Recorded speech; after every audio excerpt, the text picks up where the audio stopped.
The barrel of a suppressed Beretta 9mm hovered just inches from her forehead, the cold steel glistening under the dim lights of the restaurant. Silence, heavy and suffocating, filled the room. Dante Moretti, the capo of the most ruthless crime family in New York, wasn't looking at the gun. He was staring into the terrified eyes of the waitress, his own hands trembling for the first time in a decade. She hadn't spilled a drink. She hadn't dropped a plate. She had simply hummed a melody that was supposed to be buried 6 feet under with his father. The rain battered against the stained glass windows of Il Cigno Nero, an upscale Italian restaurant tucked away on Mulberry Street in Little Italy. It was a Tuesday, usually a slow night, but tonight the tension inside was thick enough to choke on. Elena Vance, a 24-year-old waitress with tired eyes and hair pulled back in a messy bun, wiped down table 4 for the 3rd time. She checked her watch. It was 11:15 p.m. They should have closed 15 minutes ago, but no one dared to flip the sign to closed. Not when Dante Moretti was sitting in the corner booth. Dante was the kind of man who sucked the oxygen out of a room just by entering it. Dressed in a bespoke charcoal suit that cost more than Eleanor made in a year, he sat alone, swirling a glass of amber liquid, a rare 1940 Macallan. His 2 bodyguards, massive men named Rocco and Giovanni, stood by the entrance like gargoyles, their eyes scanning the street outside. "Elena," the manager, Mr. Henderson, hissed from the server station. His face was pale, beads of sweat gathering on his receding hairline. "Does he need a refill? Don't let his glass get empty. For God's sake, don't look him in the eye." "I know, Arthur. I've got it," Elena whispered back. Her hands were shaking slightly as she picked up the bottle. She knew who Dante Moretti was. Everyone in New York did, though few spoke his name above a whisper. He had taken over the Moretti crime family 6 months ago, after the brutal murder of his father, the legendary Don Salvatore Moretti. Since then, the streets had been a war zone. Dante was younger, sharper, and far more vicious than his father. Rumor had it he was hunting for a traitor within his own ranks, someone who had sold his father out to the rival Rossi family. Elena approached the booth. The air around Dante smelled of expensive leather, rain and gun oil. "Mr. Moretti?" she asked softly. "Another pour?" Dante didn't look up. He was staring at a photograph lying on the table. It was old, black and white, showing a woman standing on a balcony in Sicily. "Leave the bottle," he said. His voice was a low baritone, smooth but carrying an edge of jagged glass. Eleanor placed the bottle down gently. "Is there anything else I can get you, sir?" Dante finally looked up. His eyes were a piercing, icy blue, a stark contrast to his dark hair. A scar ran through his left eyebrow, a souvenir from a past life.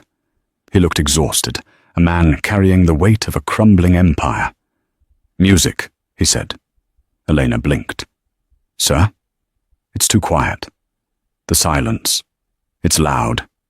He gestured vaguely to the empty stage where a baby grand piano sat gathering dust. "Where is the pianist?" "He left at 10, sir. His shift ended," Elena stammered. Dante's jaw tightened. He slammed his glass down, the sound echoing like a gunshot in the empty restaurant. Arthur, the manager, nearly jumped out of his skin from across the room. "I am paying for the night," Dante growled.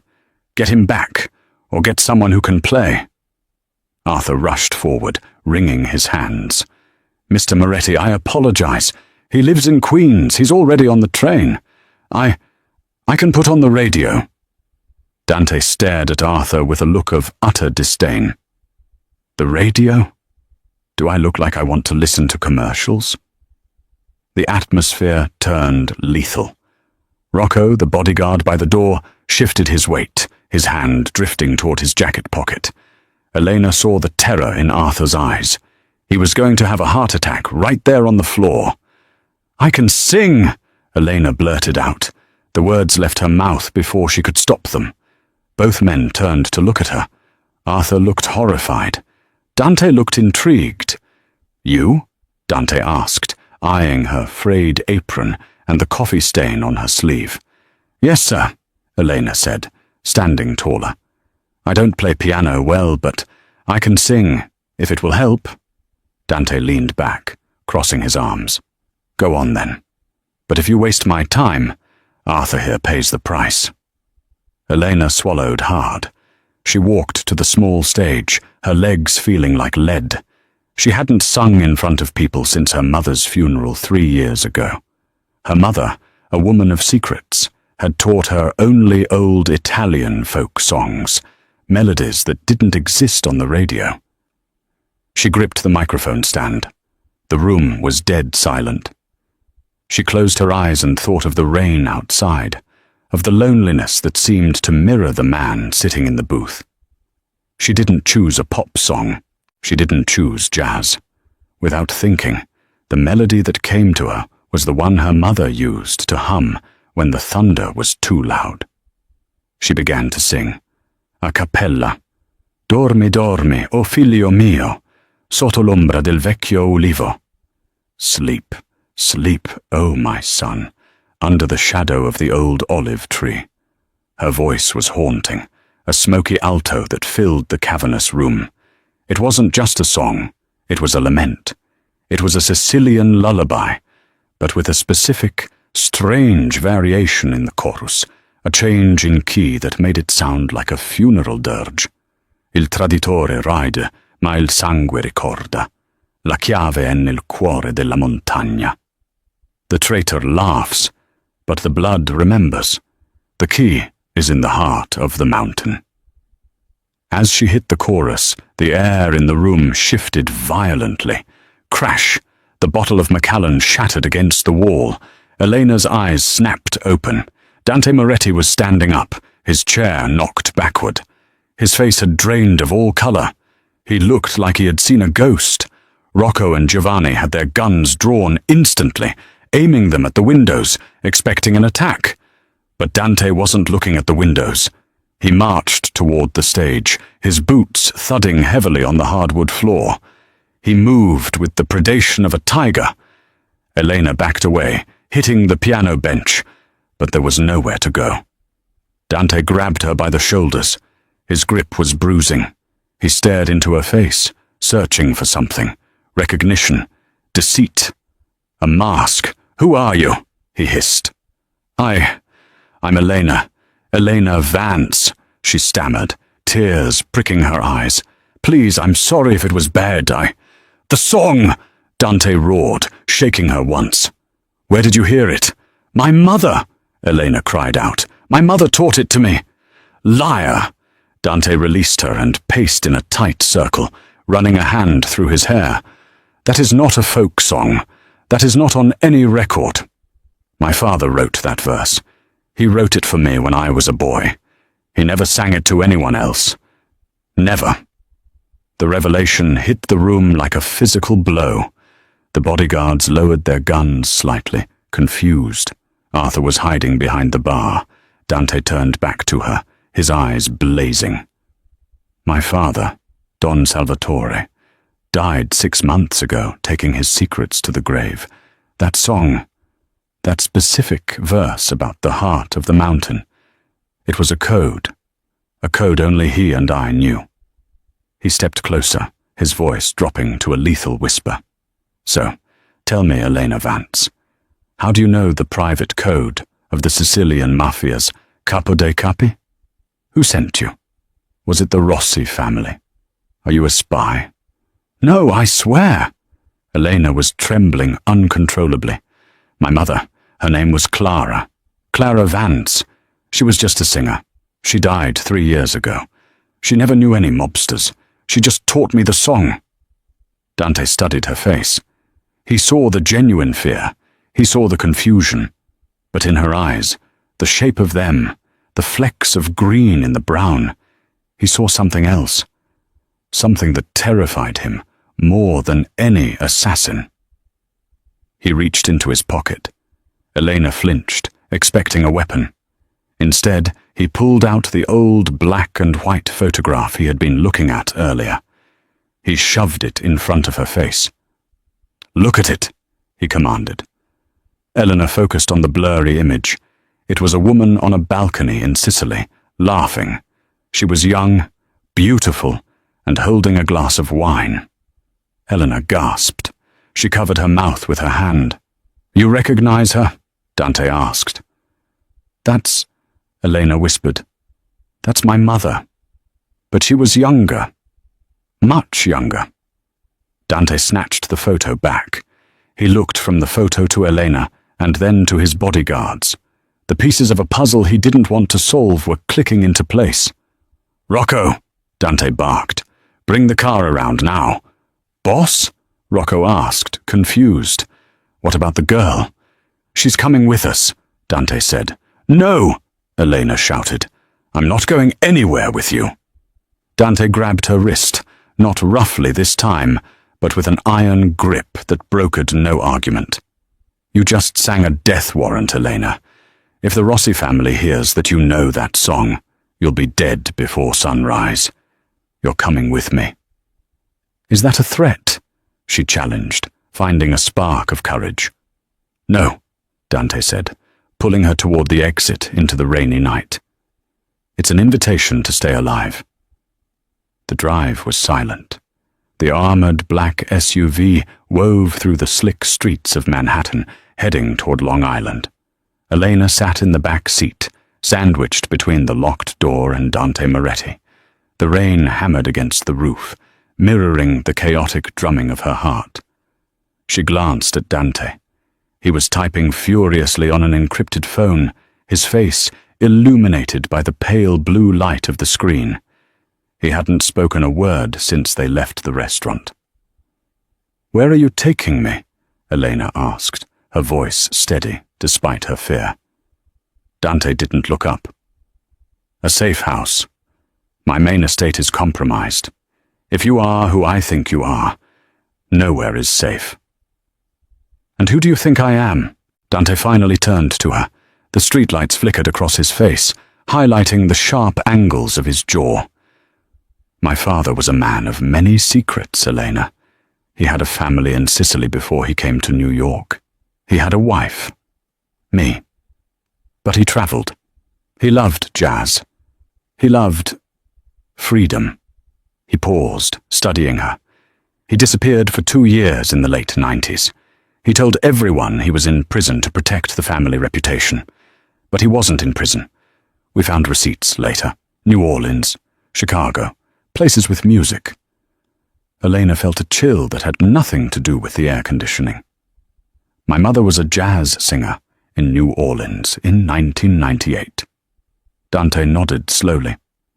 "Exactly." The car slowed down as they approached a massive gate.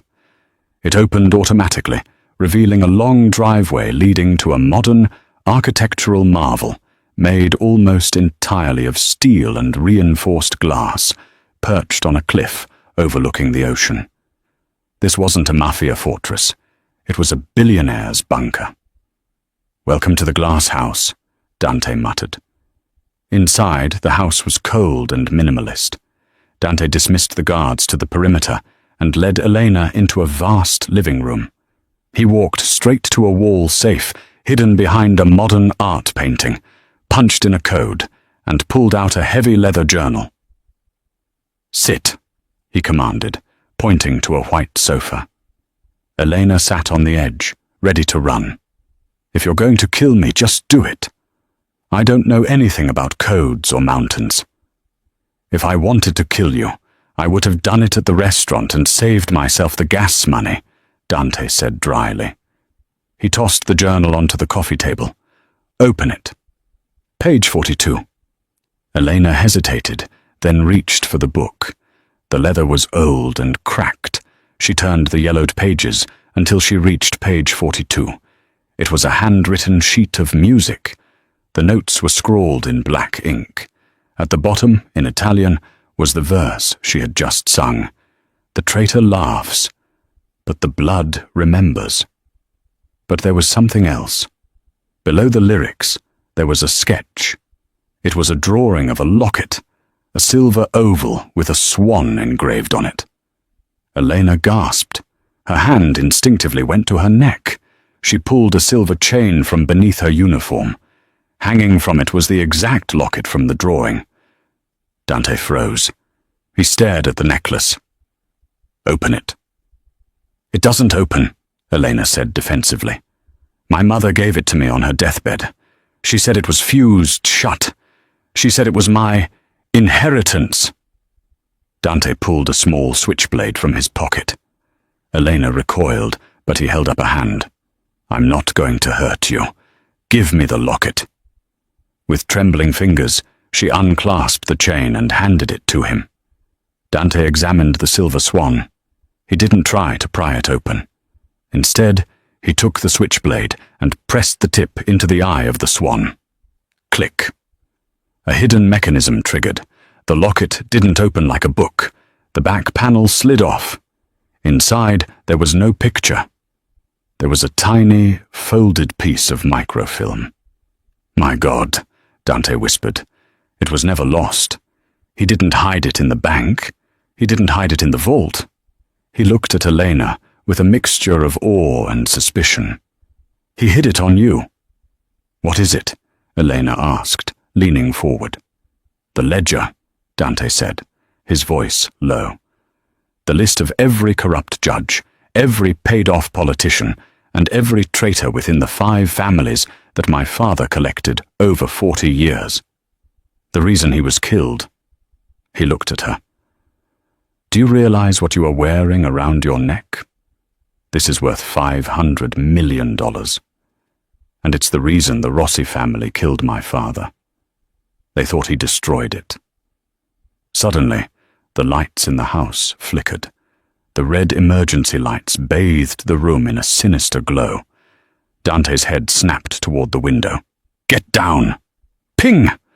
A bullet shattered the bulletproof glass of the living room, embedding itself in the wall inches from Dante's head.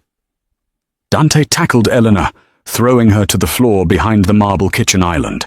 "I thought you said this place was safe," Elena screamed, covering her head. "Someone talked," Dante growled, pulling a Desert Eagle from a holster at the small of his back. He checked the chamber. "Someone knew I was bringing you here, which means the traitor isn't just in New York. He's in my inner circle." Another volley of gunfire erupted, tearing through the expensive furniture. Glass rained down like diamonds. "Can you shoot?" Dante yelled over the noise. "I'm a waitress," Elena yelled back. "I carry plates, not Glocks." "Well, tonight you learn," Dante said, sliding a smaller backup pistol across the floor to her. "Safety is off. Point and pull. Stay low. We have to get to the garage." "Why?" "Because," Dante looked at her, his eyes fierce. "That microfilm is the only leverage we have.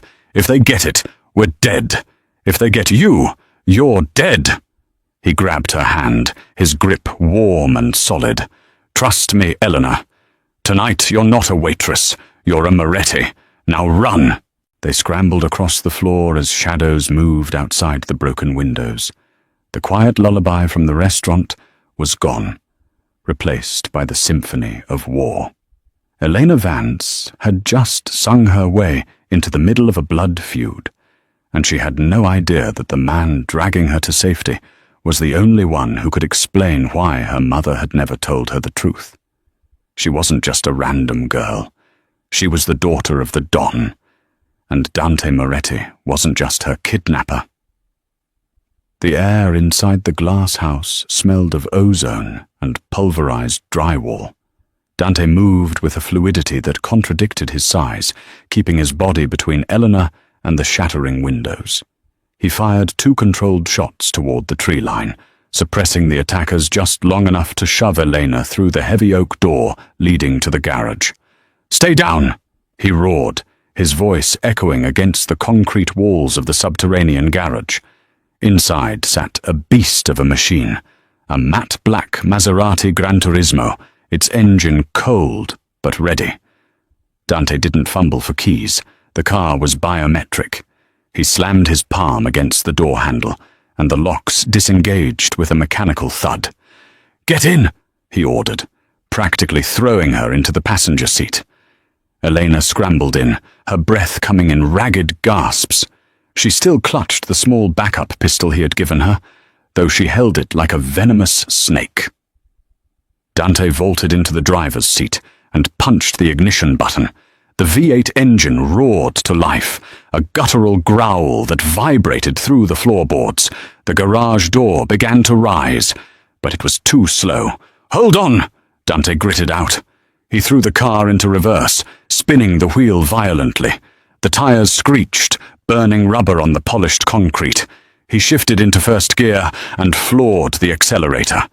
The Maserati launched forward like a missile. It didn't wait for the garage door to open fully. The nose of the car smashed through the bottom panels of the heavy metal door, tearing it from its tracks in a shower of sparks and twisted aluminum.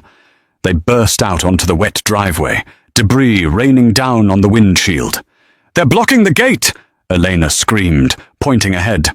Two black SUVs were parked perpendicular to the exit, forming a barricade. Men in tactical gear stood behind the doors, raising assault rifles. "They're not blocking it," Dante said, his face a mask of cold concentration. "They're just barely in my way." He didn't brake. He didn't swerve. He accelerated. "Dante, you're going to kill us!" Elena cried, bracing her hands against the dashboard. "Duck!" Dante jerked the wheel at the last second, aiming for the gap between the two SUVs. It was too narrow for a normal pass, but Dante wasn't trying to pass. He clipped the rear bumper of the left SUV, using the Maserati's momentum to spin the heavier vehicle out of the way. Metal screamed against metal. The impact threw Elena against the door, her head cracking against the window. The airbags didn't deploy. Dante had disabled them for situations exactly like this. The Maserati fishtailed violently on the wet asphalt, mud and gravel spraying everywhere before the tires found traction. They shot through the gap and onto the main road. "Are you hit?" Dante asked, his eyes glued to the rearview mirror. Elena touched her forehead.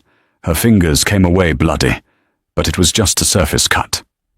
I don't think so. Who are those people?" "Mercenaries," Dante said, watching as headlights appeared in the distance behind them. "Hired guns, probably working for the Rossi family, but paid by someone inside my organization. Someone who knew I was bringing you here. Why do they want me?" Elena's voice trembled. "I'm nobody." "You have the locket," Dante said grimly, "and more importantly, you have the face of the woman my father loved. That makes you a target." The chase was on. The winding roads of Long Island were slick with rain, turning every curve into a potential death trap. The pursuing SUVs were heavy, but they were relentless. Bullets pinged off the back of the Maserati. "Open the glove box," Dante commanded. Elena fumbled with the latch.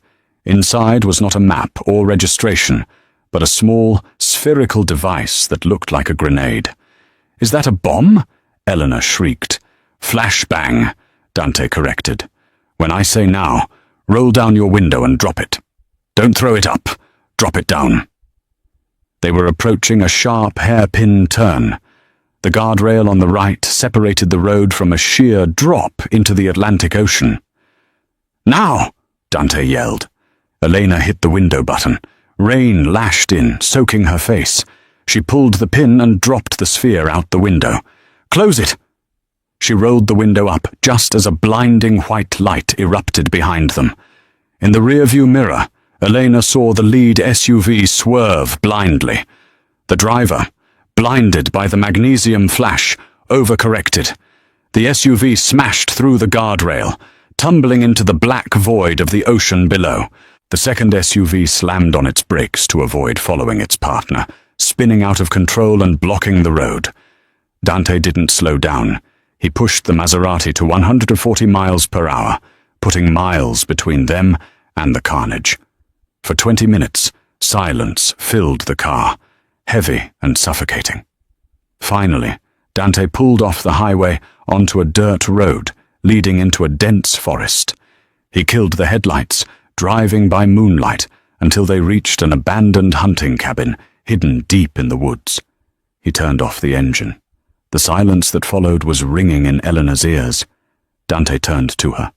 The adrenaline was fading, replaced by a visible exhaustion. He looked at Eleanor, really looked at her, and for a second, the mask of the Mafia Don slipped. He reached out, his hand hovering near her face before he pulled back. "Let me see your head," he said softly. "I'm fine," Eleanor whispered, shrinking back. "Why did you save me? You could have just taken the locket and left me there." Dante looked away, staring out at the rain-soaked trees. "The Moretti family has many sins, Elena, but we do not abandon our own." "I'm not your own," Elena snapped. "I'm a waitress. You're a monster. I read the papers. I know what you do." Dante laughed, a bitter, dry sound. "The papers? The papers say I'm a businessman. The police say I'm a criminal. But the truth?" He turned back to her, his eyes intense. "The truth is, tonight, I am the only thing standing between you and a shallow grave. Now get out. We need to decode that microfilm before sunrise." As Eleanor stepped out into the mud, she clutched the locket tight. She didn't know why, but the way Dante had looked at her, it wasn't with desire, it was with recognition. It was the same way she used to look at old photos of her father, the father she never knew. She shivered, not from the cold, but from a sudden, terrifying intuition. The hunting cabin was dusty, smelling of pine wood and neglect. It had no electricity, but Dante seemed prepared. He lit a kerosene lamp, the flickering yellow flame casting long, dancing shadows against the log walls. Elena sat on a moth-eaten armchair, watching him. He had taken off his ruined suit jacket and rolled up his sleeves. His forearms were covered in tattoos, intricate designs of thorns and roses. He was pacing, holding the tiny strip of microfilm up to the light of the lamp, squinting. "It's too small," he muttered. "I need magnification." He rummaged through the cabin's drawers until he found an old pair of binoculars. With a surprising amount of mechanical skill, he unscrewed one of the lenses.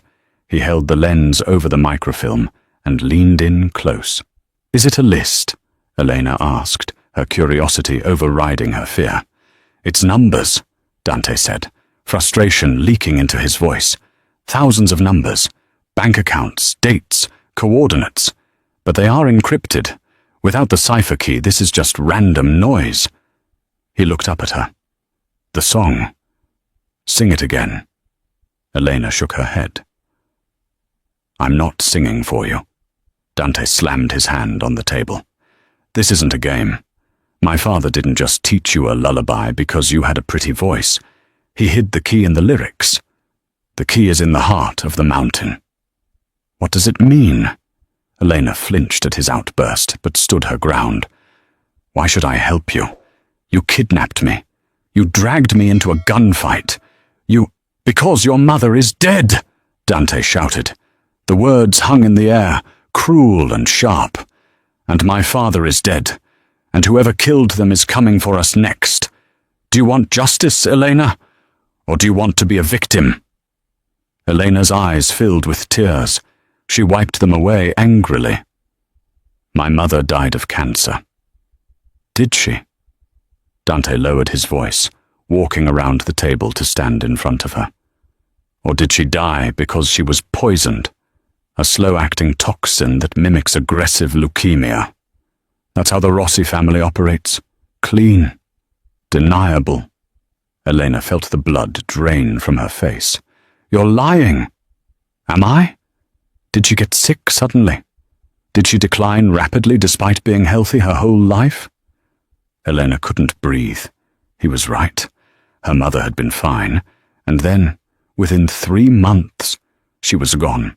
The song. Dante repeated gently. Please. Elena closed her eyes. She took a shaky breath. The traitor laughs, but the blood remembers. The key is in the heart of the mountain, where the eagle sleeps and the river runs red. Dante's eyes widened. Wait. Where the eagle sleeps. Say that again. Where the eagle sleeps and the river runs red, Elena repeated. Dante grabbed a dusty map of New York State from the wall. He spread it out on the table. My father owned a property in the Catskills. Eagle's Nest. It overlooks the Red River. He traced the line of the river on the map. But that property was burned down 10 years ago. Why would the key be there?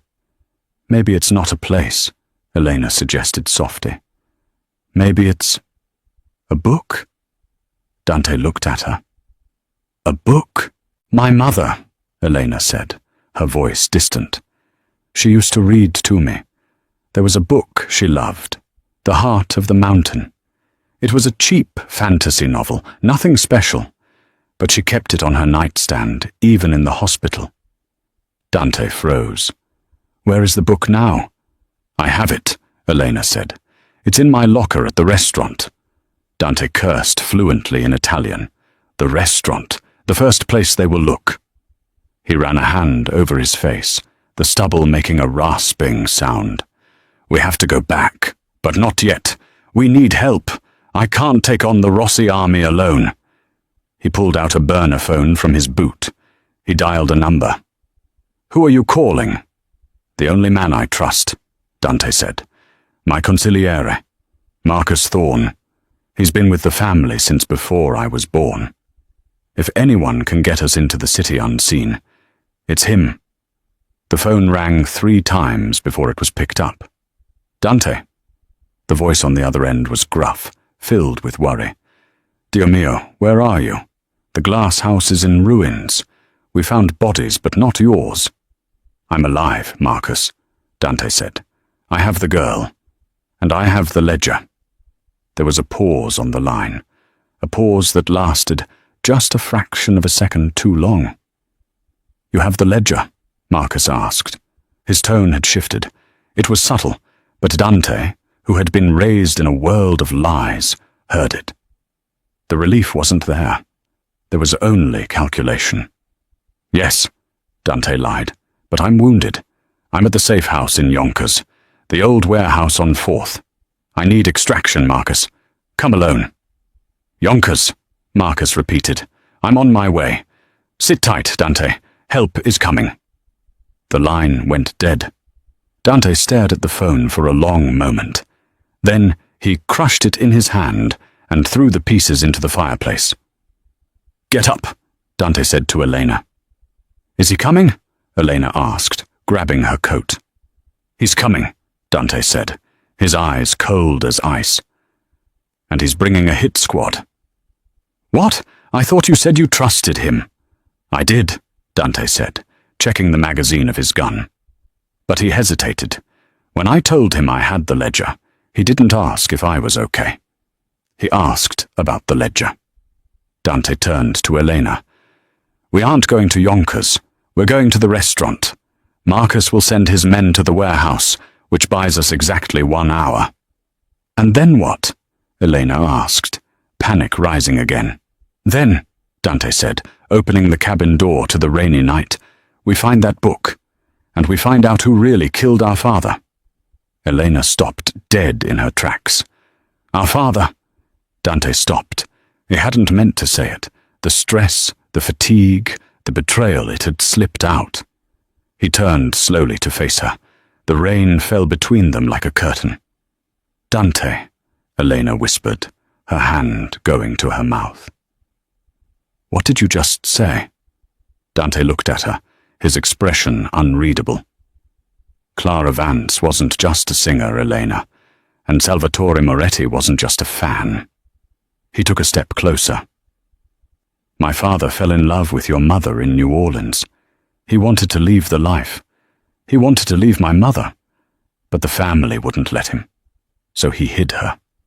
He hid you. He visited when he could. Elena shook her head, tears streaming down her face, mixing with the rain. No, that's impossible. My father was a musician. He died in a car crash. That's the story he paid for, Dante said mercilessly. Look at me, Elena. Look at my face. Look at your own. Elena stared at him.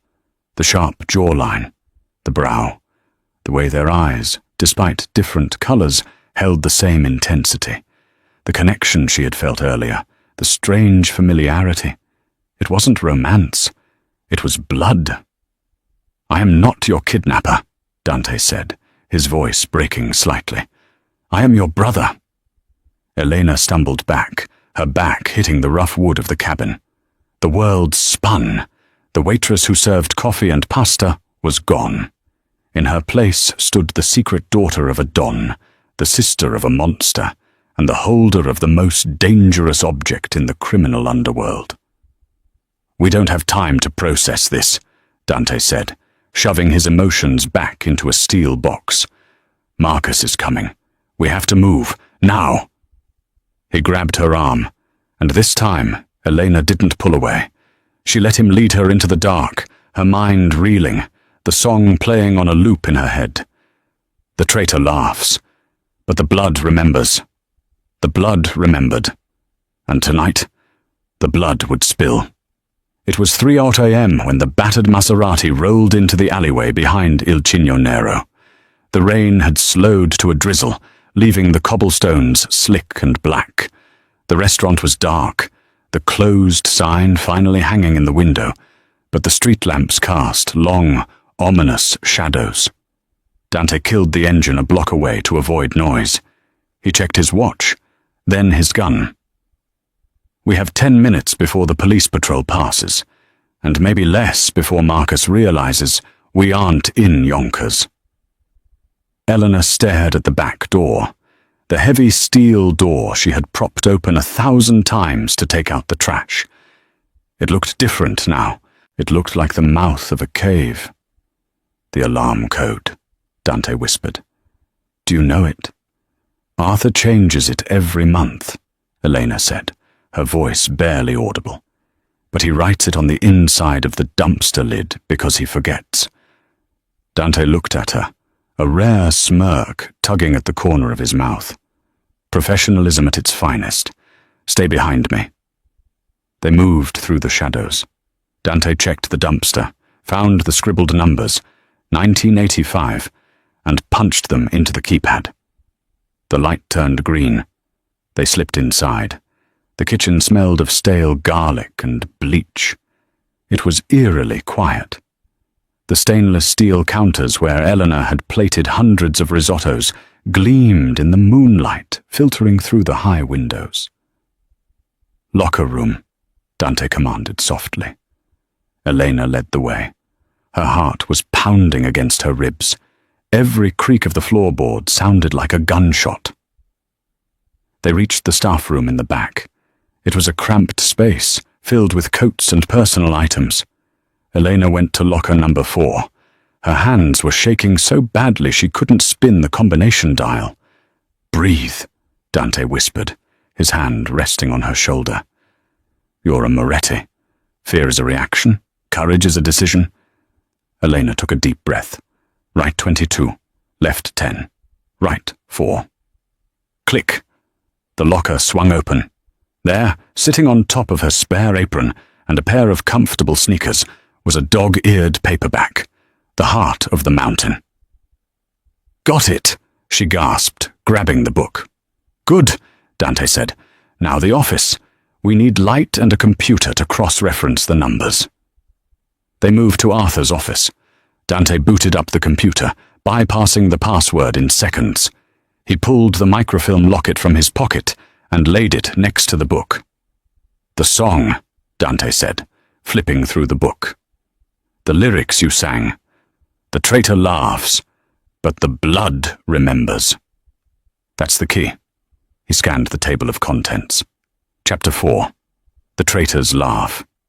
Page 42, Dante noted. He opened the book to page 42.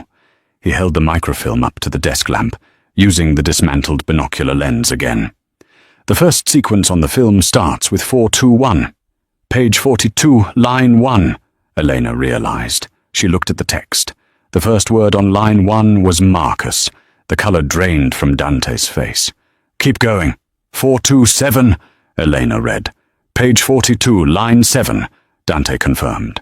Elena scanned down. The 7th line started with the word sold. They worked feverishly for 5 minutes, translating the code. The message wasn't a bank account. It was a confession. Marcus sold Salvatore to Rossi. Meeting at docks. November 12th. Price, 50 million. Dante stared at the notepad where he had written the words. He didn't scream. He didn't flip the desk. He just went perfectly, terrifyingly still. He was my godfather, Dante whispered. He held me at my baptism. He taught me how to tie my tie. He was the one who told me my father died.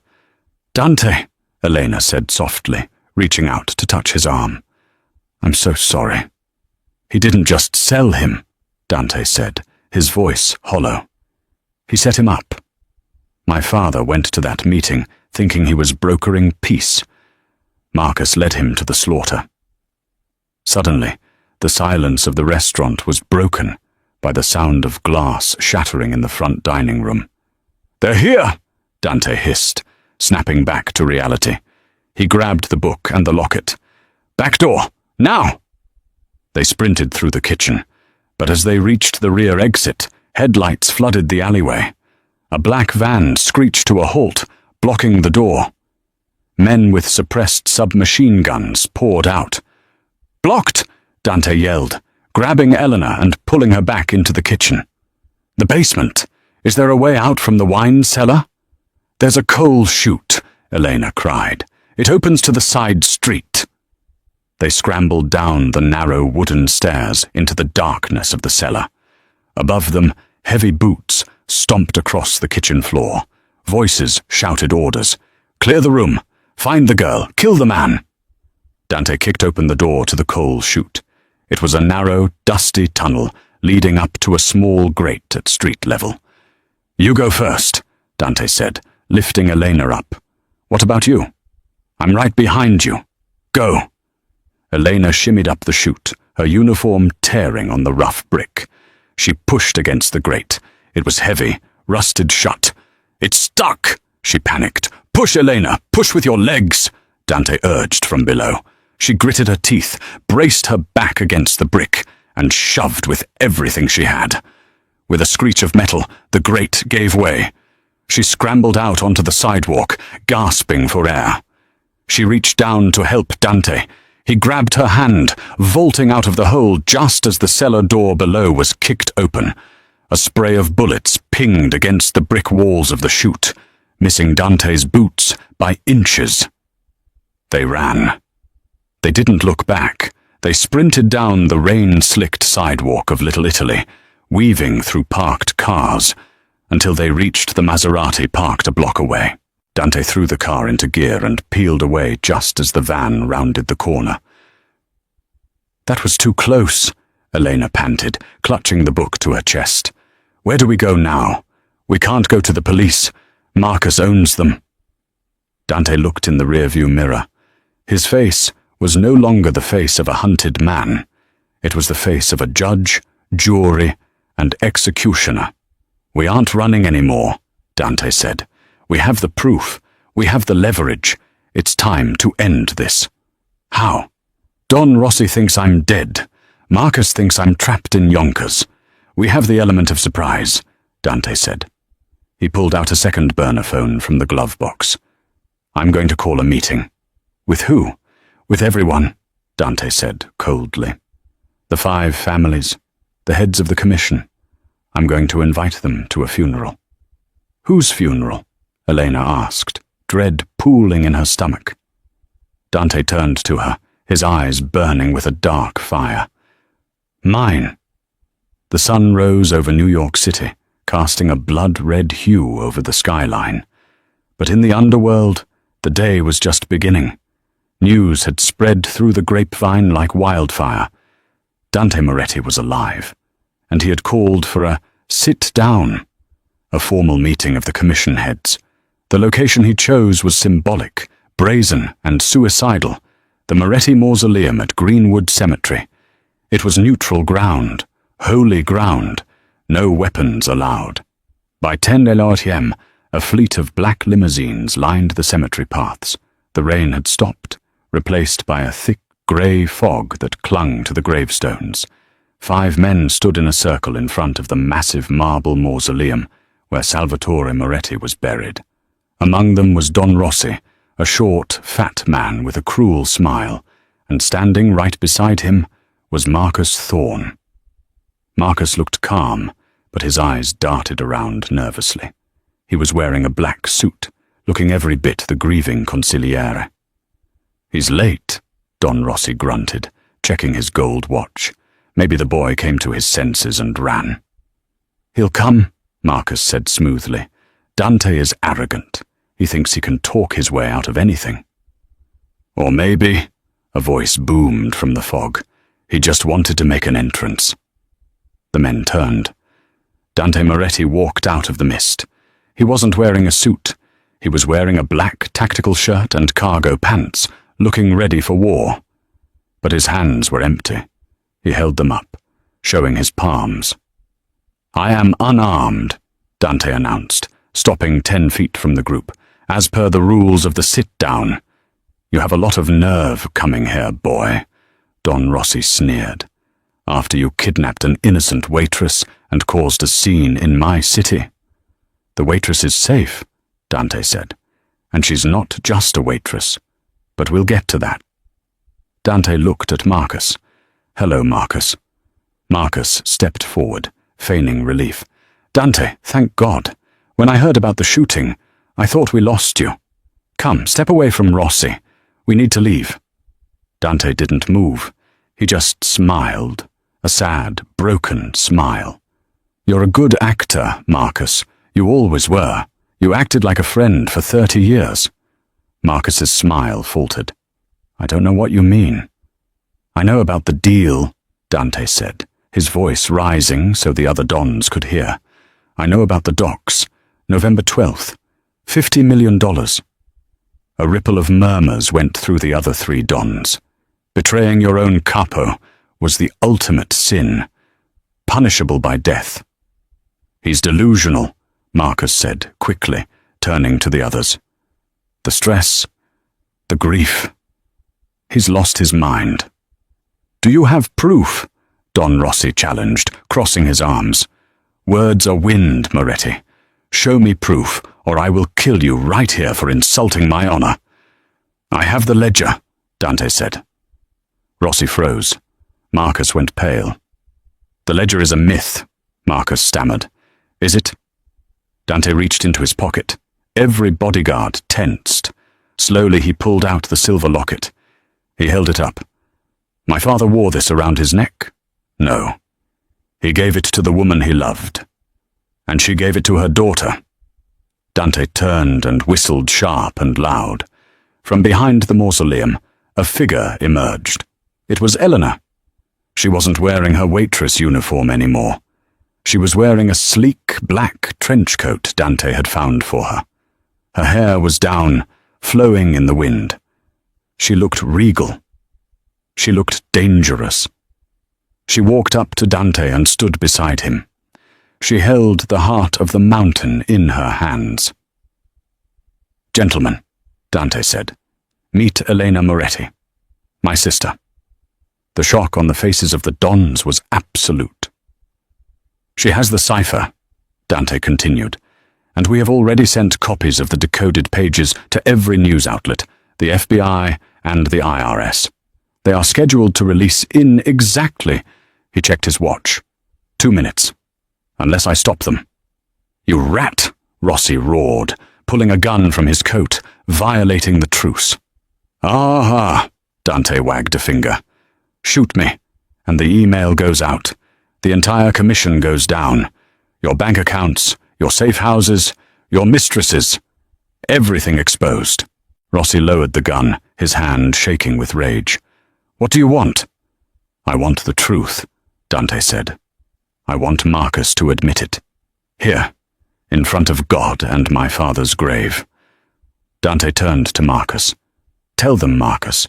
Tell them how you looked my father in the eye and sent him to die. Marcus looked around. He was cornered. The other dons were looking at him with disgust. He knew he was a dead man walking. He let out a low, manic laugh. He was weak, Marcus shouted, his veneer cracking. Salvatore was going soft. He wanted to legitimize the business. He wanted to get out. He was going to ruin everything we built. I did it for the family. You did it for money, Dante corrected. And I'd do it again, Marcus spat. He suddenly lunged for Rossi, grabbing the gun from the fat man's hand. He wasn't aiming at Dante. He aimed at Elena. If I go down, Marcus screamed, I'm taking the bastard daughter with me. Bang! The gunshot echoed through the cemetery, scattering a flock of crows. Elena flinched, squeezing her eyes shut. But she felt no pain. She opened her eyes. Marcus stood there, eyes wide with shock. A small red dot appeared in the center of his forehead. He crumpled to the ground, dead before he hit the grass. Dante lowered his hand. He was holding the small backup pistol he had given Eleanor earlier. He had taken it back just before the meeting, concealed in his sleeve. He had drawn and fired in a fraction of a second, faster than anyone could react. Smoke curled from the barrel. Dante looked at the body of his godfather. Then he looked at Rossi. The meeting is over, Dante said coldly. The emails had been cancelled, but the page about Marcus, I sent that one to the police. They'll be here in 5 minutes to collect the garbage. He put his arm around Eleanor. Let's go home. Rossi watched them walk away, fear etched into his face. He knew, as did everyone else in that graveyard, that the Moretti family hadn't just survived. They had just been reborn, stronger than ever. But as they walked back to the car, Elena stopped. She grabbed Dante's arm. Her face was pale. Dante, she whispered. It's over, Elena. You're safe. No, she said, looking down at her stomach. She opened her coat. Blood was blossoming across her white shirt, a rapidly spreading crimson stain. Dante's world stopped. In the chaos, Marcus had managed to pull the trigger once. He hadn't missed. Elena! Dante screamed, catching her as her legs gave way. He fell to his knees in the wet grass, holding his sister, the only family he had left. It burns, she gasped, her eyes fluttering. No, look at me. Stay with me. Dante pressed his hands against the wound, desperate to stem the flow. Rocco, get the car. Now. Eleanor looked up at the grey sky. She smiled faintly. She started to hum. Dormi, dormi, o figlio mio.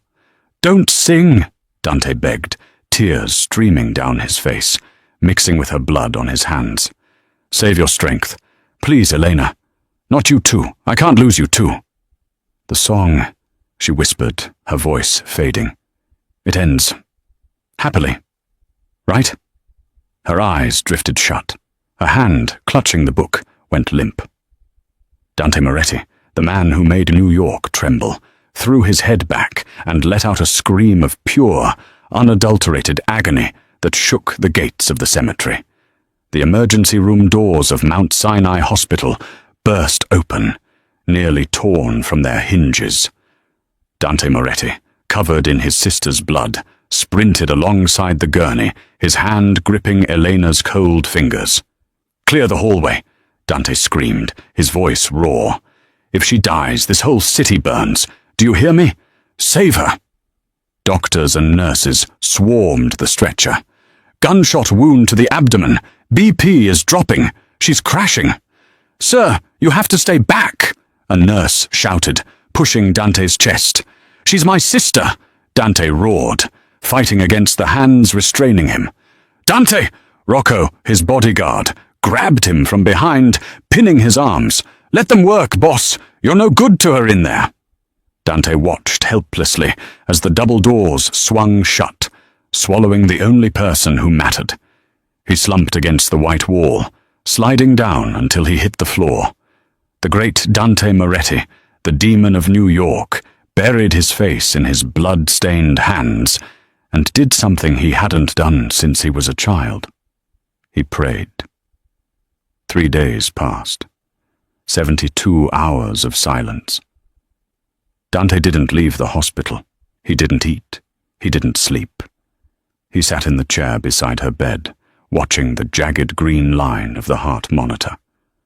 The doctors had removed the bullet, but the damage was severe. They said it was a miracle she made it off the table. On the 4th morning, as the sun touched the windowsill, the rhythm of the machine changed. It sped up. Elena's eyelids fluttered. She let out a small, pained gasp. Dante was there instantly, leaning over her. "Elena, can you hear me?" Her eyes opened slowly. They were hazy, unfocused, but then they locked onto his. She blinked, confusion washing over her. "Dante!" she rasped, her voice dry as dust. "Am I—" "You're alive," Dante choked out, a tear escaping his eye. "You're alive. You're safe." Elena looked around the room, then back at him. She tried to smile, but winced. "Did we win?" Dante took her hand, kissing her knuckles gently. "Marcus is dead. Rossi has fled the country. The commission is terrified. We didn't just win, Elena. We conquered." He reached into his pocket and pulled out the silver locket. He placed it in her palm. "But I'm done. The business, the violence. I saw you bleeding out on that grass, and I realized something. Our father didn't write that song to hide a list of names. He wrote it to hide us." Elena squeezed the locket. "What are you saying?" "I'm dissolving the organization," Dante said, his voice firm. "We have the money. We have the leverage. We're going legitimate. No more guns. No more fear. We're going to build the life he wanted for us. A life with music." Elena smiled, genuine this time. "It sounds like a good song." 1 year later. Il Cigno Nero was reopened, but it was different now. The dark curtains were gone, replaced by light and flowers. The line to get in wrapped around the block. Dante sat in the corner booth, his booth, wearing a light grey suit. He looked younger, the weight of the underworld lifted from his shoulders. He was sipping water, watching the stage. The lights dimmed. The crowd hushed. Elena walked onto the stage. She wore a stunning emerald dress that hid the scar on her stomach. She adjusted the microphone, looking out at the sea of faces, and finally, resting her eyes on her brother. She signaled the pianist. She didn't sing a lullaby this time. She sang a jazz standard, upbeat and full of life. But as the song ended, she leaned into the mic and whispered one final line, a private message for the man in the corner booth. "The storm is over, the eagle sleeps, and the blood remembers love." Dante raised his glass in a silent toast. The waitress who became a princess and the monster who became a man shared a smile across the room. They had survived the drama, the twists, and the bullets. And for the first time in the history of the Moretti family, the song didn't end in tragedy. It ended in applause. And that is the incredible story of Elena and Dante. From a humble waitress serving coffee to a mafia princess holding the keys to the kingdom, Elena proved that sometimes the family you never knew you had is the only one that can save you. It was a journey of betrayal, hidden codes, and a bond that was thicker than blood. What do you think? If you found out your father was a secret billionaire mobster, would you have taken the locket to the police, or would you have trusted Dante like Elena did? Let me know in the comments below. I read every single one. If you enjoyed this story of suspense and family secrets, please smash that like button. It really helps the channel grow. And don't forget to subscribe and hit the notification bell so you never miss a new story.